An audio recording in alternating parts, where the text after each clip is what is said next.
വടക്കൻ ഗസയിൽ ഹമാസിനെ തകർത്തതായി ഇസ്രയേൽ സൈനിക വക്താവ് ഡാനിയൽ ഹഗാറി. 8000-ഓളം ഹമാസ് പോരാളികളെ വധിച്ചതായാണ് ഇസ്രയേലിന്റെ അവകാശവാദം. മേഖലയിൽ ഒറ്റപ്പെട്ട ഹമാസ് പോരാളികൾ ഉണ്ടാകാമെങ്കിലും സംഘടിത ആക്രമണത്തിന് ഇനി അവർക്ക് കഴിയില്ലെന്നാണ് സൈന്യം വ്യക്തമാക്കുന്നത്. വടക്കൻ ഗസയിൽ വ്യോമാക്രമണം തൽക്കാലം അവസാനിപ്പിക്കുകയാണെന്നും സൈനിക വക്താവ് സൂചന നൽകുന്നുണ്ട്. ഇനി മധ്യ തെക്കൻ ഗസയെ ലക്ഷ്യമിടാനാണ് നീക്കം. അതേസമയം ഹമാസിന് തുടച്ചുനീക്കൽ, ബന്ദികളെ മോചിപ്പിക്കൽ തുടങ്ങി പ്രഖ്യാപിത ലക്ഷ്യങ്ങളെല്ലാം പൂർത്തിയാക്കാതെ ഗസ യുദ്ധം അവസാനിപ്പിക്കില്ലെന്നായിരുന്നു ഇസ്രയേൽ പ്രധാനമന്ത്രി ബെഞ്ചമിൻ നെതന്യാഹു കഴിഞ്ഞ ദിവസം പറഞ്ഞത്. ഗസയിലെ യുദ്ധം ഇനിയും മാസങ്ങളോളം തുടരുമെന്നും ഗസ മുനമ്പിനും ഈജിപ്തിനും ഇടയിലുള്ള അതിർത്തി മേഖല ഇസ്രയേലിന്റെ നിയന്ത്രണത്തിലായിരിക്കണമെന്നുമാണ് നെതന്യാഹു വ്യക്തമാക്കിയത്. ഫിലാഡൽഫി ഇടനാഴി, അല്ലെങ്കിൽ കൂടുതൽ കൃത്യമായി പറഞ്ഞാൽ ഗസയുടെ തെക്കൻ സ്റ്റോപ്പേജ് പോയിന്റ് നമ്മുടെ കൈകളിലായിരിക്കണം, അത് അടച്ചുപൂട്ടണം എന്നാണ് നെതന്യാഹുവിന്റെ വാക്കുകൾ.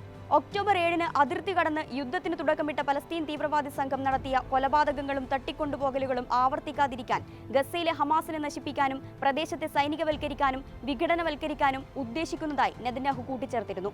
യുദ്ധം അതിന്റെ പാരമ്യത്തിലാണ്. ഞങ്ങൾ എല്ലാ മുന്നണികളിലും പോരാടുകയാണ്. വിജയം കൈവരിക്കാൻ സമയം വേണ്ടിവരുമെന്നും നെതന്യാഹു പറയുന്നു.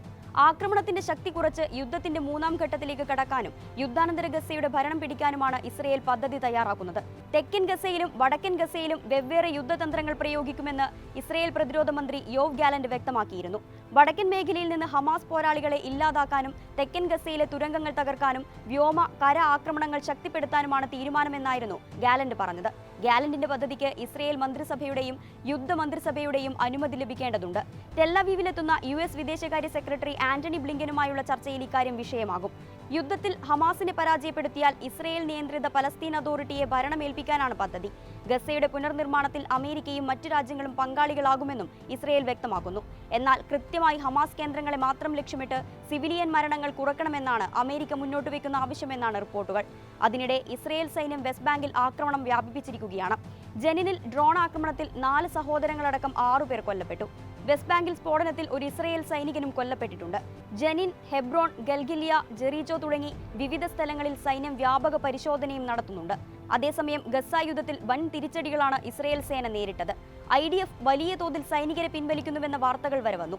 തുടക്കത്തിൽ 2 ബ്രിഗേഡുകളെയും പിന്നീട് 3 ബ്രിഗേഡുകളെയും തിരിച്ചയക്കുമെന്നായിരുന്നു അറിയിപ്പ്. 5 ബ്രിഗേഡുകളിലുമായി കുറഞ്ഞത് 20,000-ലേറെ സൈനികരാണ് മടങ്ങുന്നത്.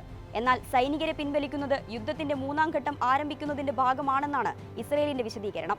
ഒക്ടോബർ 7-ലെ ഹമാസ് ആക്രമണത്തിന് പിന്നാലെ IDF വിളിച്ചു വരുത്തിയത് 3 ലക്ഷത്തോളം റിസർവ് സൈനികരെയാണ്.